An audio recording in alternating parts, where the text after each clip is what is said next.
കോടികൾ ചിലവാക്കി ഒരു സിനിമ എടുക്കുക.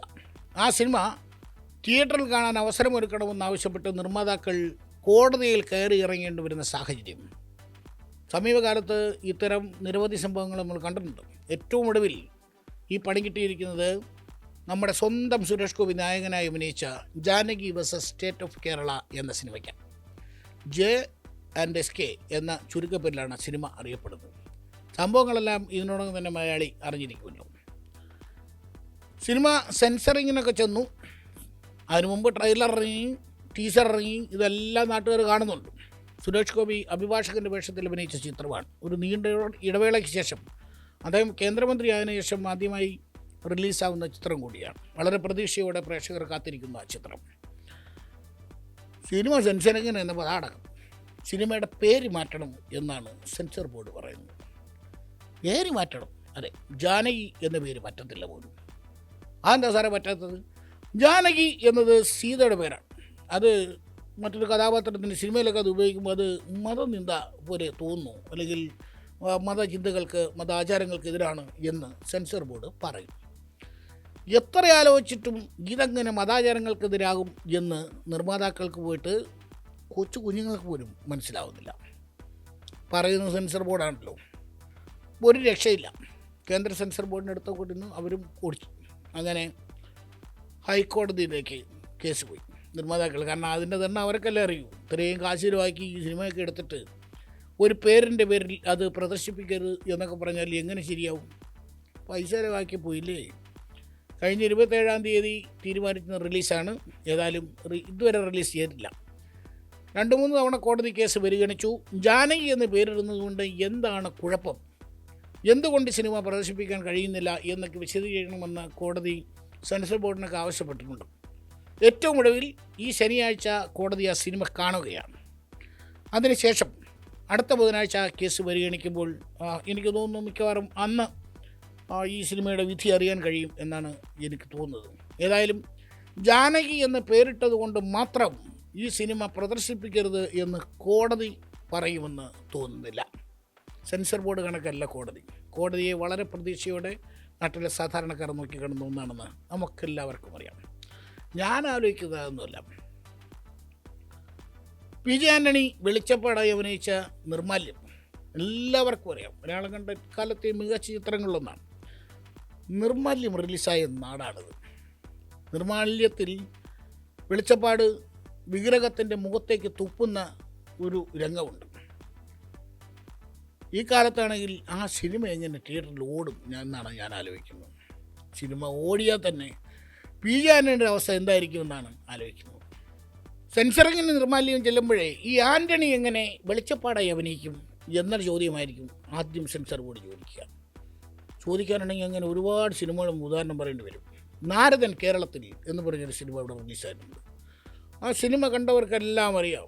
നാരദനെ കൊണ്ട് ആ സിനിമയിൽ ജയിക്കുന്ന ഓരോരോ പരിപാടികൾ ഇന്നെങ്ങാനും ആണെങ്കിൽ നാരദനെ കൊണ്ട് ഇങ്ങനെയൊക്കെ ചെയ്യിക്കാവും, അല്ലെ നാരദൻ എങ്ങനെ കേരളത്തിൽ വരും എന്നുള്ള ചോദ്യം വന്നേനെ. ഒരിക്കലും നാരദൻ കേരളത്തിൽ തിയേറ്റർ കാണൂലായിരുന്നു. ഏറ്റവും നമ്മുടെ ഈ ദിം തരികിടതവും എന്ന് പറഞ്ഞ് പ്രിയദർശൻ സംവിധാനം ചെയ്തൊരു സിനിമയുണ്ട്. ഒരു ബാലെ ട്രൂപ്പിൻ്റെ ഓണറും അതിലെ കഥാപാത്രങ്ങളും എല്ലാം വളരെ രസകരമായൊരു സിനിമയാണ്. ദിം തരികിടന്ന് മുമ്പിൽ ഈ ബാലയെ കാണിക്കുന്ന രംഗങ്ങൾ ഈ രാമായണത്തേക്ക് അധികരിച്ചുകൊണ്ടുള്ള ബാലയാണ്. ചിരിച്ച് മനുഷ്യൻ്റെ വയറുളക്കുന്ന പരിപാടിയാണ്. പക്ഷേ ഇന്നെങ്ങാനും ആണെങ്കിൽ സെൻസർ ബോർഡ് ഒഴിച്ച് ആ സിനിമ വേറെ ആരെങ്കിലും കാണുമായിരുന്നോ എന്ന് സംശയമാണ്. കാരണം രാമായണത്തെ അധികരിച്ചുള്ള ബാലസീനുകളൊക്കെ രസകരമാണ്. അത് പക്ഷേ മതനിന്ദയാണെന്നൊക്കെ സെൻസർ ബോർഡ് കണ്ടെത്തി കഴിഞ്ഞാൽ കുഴഞ്ഞു പോകൂലേ. പോട്ടെ, നമ്മുടെ തച്ചോളി വർഗീസ് ചേകവർക്ക് എങ്ങനെ വർഗീസ് എന്ന് പേരിടും എന്നെങ്ങനെ സെൻസർ ബോർഡ് ചോദിച്ചായിരുന്നെങ്കിലുള്ള അവസ്ഥ നിങ്ങളൊന്ന് ആലോചിക്കുകയാണ്. ആ സിനിമയും വെളിച്ചം കാണൂലായിരുന്നു. ഏതായാലും ആ കാലത്ത് ആ പടങ്ങളൊക്കെ തിയേറ്ററിലെത്തി നാട്ടുകാർ കണ്ടത് നാട്ടുകാരുടെ ഭാഗ്യം എന്നേ പറയാനുള്ളൂ. ഇവിടെ ജാനകി എന്ന പേര് മാറ്റം നിന്നാൽ, അല്ലെങ്കിൽ ജാനകി എന്ന പേര് മാറ്റി വേറെ ഏതെങ്കിലും പേരിടാൻ നിന്നാൽ 96 സ്ഥലത്ത് ഇത് മാറ്റേണ്ടി വരും. കാരണം ജാനകി എന്ന സ്ത്രീയുടെ നീതിക്ക് വേണ്ടിയുള്ള പോരാട്ടമാണ് സിനിമയുടെ വിഷയമെന്നാണ് ഞാൻ മനസ്സിലാക്കുന്നത്. പിന്നെ കോടതി രംഗങ്ങൾ ധാരാളമുണ്ട്. സ്വാഭാവികമായും ജാനകി എന്നുള്ള പേര് ഇങ്ങനെ മുട്ടിന് പറയേണ്ടി വരുമല്ലോ. ഇതെങ്ങനെ മാറ്റാൻ പറ്റും? എല്ലാം തീർന്ന ഒരു സിനിമ. ഞാൻ ചോദിക്കുന്നു, ഈ ട്രെയിലർ ഇറങ്ങി ടീച്ചറിറങ്ങി. അപ്പോഴല്ലേ ഈ ചങ്ങായിമാർ ഉറക്കമായിരുന്നു. ഇത് തിയേറ്ററിലോട്ട് കൊണ്ടു ചെന്നപ്പോൾ ജാനകി പറ്റൂല എന്ന് പറയേണ്ട കാര്യം എന്തായിരുന്നു? കുറച്ച് നാൾ മുമ്പാണ് ഒരു ഭാരത സർക്കാർ ഉൽപ്പന്നം എന്നുള്ളൊരു സിനിമ, അതും ഇതിനൊക്കെ പോസ്റ്ററും എല്ലാം ഇറങ്ങി നാട്ടിൽ മൊത്തം പോസ്റ്റർ അടിച്ച് സെൻസറിങ് കണ്ട് ചെന്നപ്പോഴും ഭാരത സർക്കാർ പറ്റൂല, സർക്കാരേ പറ്റൂ, അതിൽ ഭാരതം മാറ്റണം എന്നൊരു നിർദ്ദേശം വന്നത്. അന്ന് ഓർമ്മയുണ്ട്, നമ്മുടെ ആ സിനിമയിലെ അണിയറ പ്രവർത്തകരും നായകനും എല്ലാം ചേർന്ന് എറണാകുളം നഗരത്തിൽ ഇറങ്ങി പോസ്റ്ററിൽ നിന്നല്ല ഭാരതം ഇട്ട് കളയുന്നത്. എന്തെല്ലാം പരിപാടികളാണ് സെൻസർ ബോർഡെന്ന് പറഞ്ഞ് കാണിക്കുന്നതാണ്. എമ്പുരാൻ റിലീസായത് നമുക്കെല്ലാം അറിയാം, മലയാളത്തിൽ തന്നെ ഏറ്റവും വലിയ ഹിറ്റുകളിലൊന്നാണ് എമ്പുരാൻ. എമ്പുരാൻ റിലീസായി തിയേറ്ററിലെത്തിയതിനു ശേഷമാണ് അയ്യോ ഇതിനകത്ത് ഇങ്ങനെയുണ്ടോ എന്ന് നാട്ടുകാർ അല്ലെങ്കിൽ അതുമായി ബന്ധപ്പെട്ട ആൾക്കാർ. സംഭവം ഗുജറാത്ത് കലാപത്തെ അധികരിച്ചുകൊണ്ട് ആദ്യത്തെ ഒരു അരമണിക്കൂറുണ്ട്. അപ്പോൾ അത് വെട്ടിമാറ്റണമെന്നായി സംഘപരിവാർ സംഘടനകളും മറ്റ് അനുകൂലികളും എല്ലാം നമുക്കറിയാം. വലിയ ബഹളം ഉണ്ടായി. അതിനുശേഷം അതിനെ വില്ലൻ്റെ പേര് മാറ്റുന്നു, അതുപോലെ തന്നെ കലാപത്തിൻ്റെ സീനുകളിൽ നിന്ന് കുറച്ചൊക്കെ വെട്ടി മാറ്റുന്നു. ഏറ്റവും വലിയ കോമഡി ഇതൊന്നും ഈ സെൻസർ ബോർഡ് കണ്ടില്ലേ എന്നുള്ളതാണ്. അവരത് കണ്ടില്ല എന്ന് തോന്നുന്നു. ഏതായാലും അതിനുശേഷമാണ് ഈ ജാനകിയെ കണ്ടു ചെല്ലുന്നത്. ഇനി എമ്പുരാൻ്റെ ഓർമ്മയിലാണെന്തോ ജാനകിയൊക്കെ മാറ്റണം, ഇത് വലിയ മതനിന്ദയാണ് എന്നുള്ള കണ്ടുപിടുത്തം സെൻസർ ബോർഡ് കണ്ടുപിടിച്ചിരിക്കുന്നത്. ഏതായാലും തടസ്സങ്ങളെല്ലാം മാറി ജാനകി തിയേറ്ററിലെത്തട്ടെ, വളരെ വലിയ വിജയമാകട്ടെ എന്ന് ആശംസിക്കുന്നതിനോടൊപ്പം 1-2 സംശയങ്ങൾ കൂടിയുണ്ട്. അതായത് നമ്മുടെ നടൻ, നമ്മുടെ പ്രിയപ്പെട്ട നടൻ, നമ്മുടെ ആക്ഷൻ ഹീറോ സുരേഷ് ഗോപി, അദ്ദേഹം കേന്ദ്രമന്ത്രിയായതിനു ശേഷമുള്ള ആദ്യ സിനിമയാണ്. നമുക്കറിയാം, അദ്ദേഹം കേന്ദ്രമന്ത്രിയായതിനു ശേഷം ഈ സിനിമയിൽ അഭിനയിക്കുന്നതുമായി ബന്ധപ്പെട്ട് കുറേ തർക്കങ്ങളൊക്കെ ഉണ്ടായിരുന്നു. മന്ത്രിസ്ഥാനം വേണോ, സിനിമ വേണോ എന്നുള്ള ചോദ്യങ്ങളും ബഹളങ്ങളൊക്കെ പല കോണുകളിൽ നിന്നും ഉണ്ടായി എന്നാണ് മനസ്സിലാക്കുന്നത്. ഏതായാലും എല്ലാ തടസ്സങ്ങളെയും അതിജീവിച്ച് അദ്ദേഹം സിനിമയിൽ അഭിനയിക്കാനെത്തുന്നു. ആ സിനിമ പൂർത്തിയാകുന്നു. ഇപ്പോൾ അദ്ദേഹം ഒറ്റക്കൊമ്പൻ എന്ന് പറഞ്ഞ് വേറൊരു സിനിമയിൽ അഭിനയിച്ചുകൊണ്ടിരിക്കുകയാണ്. പാലയിൽ അതിൻ്റെ ഷൂട്ടിംഗ് പുരോഗമിക്കുകയാണ്. അഭിനയിക്കട്ടെ, നല്ല കാര്യം തന്നെ. പക്ഷേ ഞാൻ ചോദിക്കുന്നത്, ഈ പൈസയൊക്കെ മേടിച്ച് സ്ക്രിപ്റ്റൊക്കെ വായിച്ച് നോക്കുമ്പോഴെങ്കിലും ഇത് സെൻസർ ബോർഡ് കണ്ടാൽ പ്രശ്നമാകില്ലേ എന്ന് പുള്ളിക്ക് തോന്നിയില്ലെന്ന് എനിക്ക് അറിഞ്ഞുകൂടാ. ഏതായാലും നിയമത്തിൻ്റെ വഴിക്ക് പോട്ടെ എന്നാണ് പുള്ളിയുടെ ടോൺ എന്നും എനിക്കറിയാൻ വയ്യ. പക്ഷേ ഉത്തരവാദിത്തപ്പെട്ട ഒരു കേന്ദ്രമന്ത്രി എന്നുള്ള നിലയിൽ സെൻസർ ബോർഡ് പോലൊരു സംവിധാനത്തിനോട് ഞാനിത് അഭിനയിച്ച സിനിമയാണ്, ഇതിൻ്റെ സ്ക്രിപ്റ്റൊക്കെ വായിച്ചു നോക്കിയിട്ടാണ് ഞാൻ അഭിനയിച്ചത്, ഇതിൽ നിങ്ങൾ കരുതുന്ന പോലെ ഒന്നുമില്ല എന്ന് പറയാനുള്ള ഒരു മാനസികാവസ്ഥ അല്ലെങ്കിൽ എന്ന് പറയാനുള്ള ഒരു അവസരം സുരേഷ് ഗോപി വിനിയോഗിച്ചോ ഇല്ലയോ എന്നെനിക്കറിഞ്ഞൂടാ. അദ്ദേഹം ഈ സെൻസർ ബോർഡിന് സംസാരിച്ചോ ഇല്ലയോ എന്ന് അറിഞ്ഞൂടാ.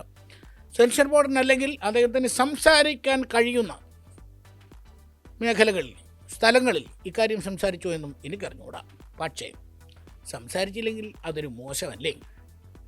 നമുക്കറിയാം, ഈ പ്രശ്നവുമായി ബന്ധപ്പെട്ട് മലയാളത്തിലെ സിനിമാ സംഘടനകളൊന്നാകെ സെൻസർ ബോർഡിന് മുന്നിൽ സമരം ചെയ്യുന്ന കാഴ്ചകളുണ്ട്. അമ്മയുണ്ടായിരുന്നു, FK ഉണ്ടായിരുന്നു, എല്ലാ സംഘടനകളിലും ഒന്ന് സമരം ചെയ്തു. ഈ സിനിമയ്ക്ക് പ്രദർശനാനുമതി നൽകണം, കലാകാരൻ്റെ ആവിഷ്കാര സ്വാതന്ത്ര്യമാണ്, ഒരു സിനിമയ്ക്ക് പേരിടുക എന്നുള്ളതെന്ന് പറഞ്ഞാൽ അങ്ങനെ എന്തെല്ലാം വാദഗതികൾ അവർ മുന്നോട്ട് വെച്ചു. അപ്പോഴൊന്നും സുരേഷ് ഗോപി അടക്കം ഈ സിനിമയിൽ അഭിനയിച്ച താരങ്ങളൊന്നും ഇതിനകത്ത് പ്രതികരിച്ച് കണ്ടില്ല എന്നുള്ളത് സങ്കടകരമാണ്. നിങ്ങൾ കാശ് മേടിച്ച് അഭിനയിക്കാനുള്ളതെല്ലാം അഭിനയിച്ച് പോയത് കൊണ്ട് നിങ്ങളുടെ ഉത്തരവാദിത്വം തീർന്നു എന്നാണെങ്കിൽ അങ്ങനെ. പക്ഷേ ഇതുമായി ബന്ധപ്പെട്ട് നടക്കുന്ന ഈ പ്രതിഷേധങ്ങളിൽ പങ്കാളികളാകാൻ നിങ്ങളാരെയും കണ്ടില്ല എന്നത് ഖേദകരമാണ്. നിർമ്മാതാക്കൾ മാത്രം കോടതി കയറി ഇറങ്ങി സിനിമയ്ക്ക് പ്രദർശനാനുമതി നൽകണം എന്ന നിലപാടെടുത്ത് മുന്നോട്ട് പോവുകയാണ്. സിനിമ എന്നുള്ളത് നിങ്ങൾ അഭിനയിച്ച് തലമുട്ടതുകൊണ്ട് നിങ്ങളുടെ ഉത്തരവാദിത്വം തീർന്നു എന്ന് കരുതരുത്. ഏതായാലും ശനിയാഴ്ച കോടതി ഈ സിനിമ കണ്ട് വിലയിരുത്തി ഈ സിനിമയ്ക്ക് പ്രദർശനാനുമതി നൽകും എന്ന് തന്നെയാണ് സാധാരണക്കാരായ മനുഷ്യരും സിനിമാ പ്രേമികളും സിനിമാ പ്രവർത്തകരും ഒക്കെ കരുതുന്നത്. അങ്ങനെ സംഭവിക്കട്ടെ. കാരണം കലാകാരൻ്റെ ആവിഷ്കാര സ്വാതന്ത്ര്യം, അവൻ്റെ അഭിപ്രായ സ്വാതന്ത്ര്യമെല്ലാം ഇപ്പോഴും നിലനിൽക്കുന്ന ഈ രാജ്യത്ത് ഒരു പേരിട്ടതുകൊണ്ട് ഒരു സിനിമയ്ക്ക് പ്രദർശനാനുമതി നിഷേധിക്കപ്പെടരുത് എന്ന് തന്നെയാണ്. ഇങ്ങനെ പോയാൽ കടുത്ത നിയന്ത്രണങ്ങൾ ഇനി വരും. രാമചന്ദ്രൻ എന്ന പേരുള്ള ഒരു വില്ലനെ നമുക്ക് സിനിമയിൽ കാണാൻ കഴിയാതെ വരും. അതുപോലെ തന്നെ ഈ രാവണപ്രഭുവൊക്കെ ഒന്ന് ആലോചിക്കണം. ഈ രാവണപ്രഭുവൊക്കെ നേരത്തെ റിലീസായത് കാര്യമായി, അല്ലെങ്കിൽ സീതയെ പ്രമിക്കുന്ന രാവണനോ വകുപ്പില്ല മക്കളെ എന്ന് പറഞ്ഞ് ആ പടമൊക്കെ ഇപ്പോൾ ഇന്നേ വെട്ടി വേരത്തിടേണ്ടതാണ്. ഏതായാലും അത്ര ശുഭകരമായ കാര്യങ്ങളല്ല സെൻസർ ബോർഡിനെ സംബന്ധിച്ച് പറയാനുള്ളത്. നിങ്ങളിങ്ങനെ തൊട്ടതിനും പിടിച്ചതിലൊക്കെ കയറി നിയന്ത്രണം വരുത്തി തുടങ്ങിയാൽ രാജ്യത്ത് മനുഷ്യന് സിനിമ എടുക്കാൻ പറ്റാതെ വരും.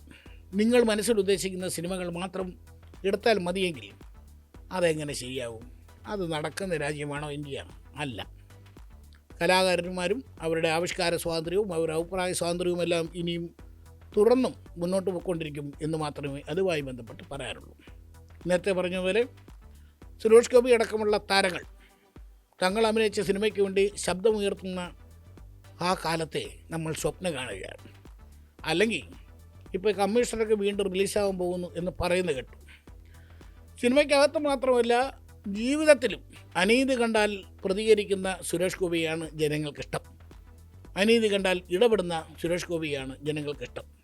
അദ്ദേഹം ഇന്നലെ വരെ അങ്ങനെയാണ് പ്രവർത്തിച്ചെങ്കിൽ നാളെയും അങ്ങനെ പ്രവർത്തിക്കുമെന്ന് കരുതാനാണ് ജനങ്ങൾക്കിഷ്ടം. അല്ലെങ്കിൽ ഞാൻ നേരത്തെ പറഞ്ഞ പോലെ കമ്മീഷണറൊക്കെ റിലീസാകുമ്പോഴാണ് അതൊക്കെ കണ്ട് പഴയ കാലമൊക്കെ അയവിറക്കി ഇങ്ങനെ ഇരിക്കേണ്ടി വരും. Just remember that. കാണാം.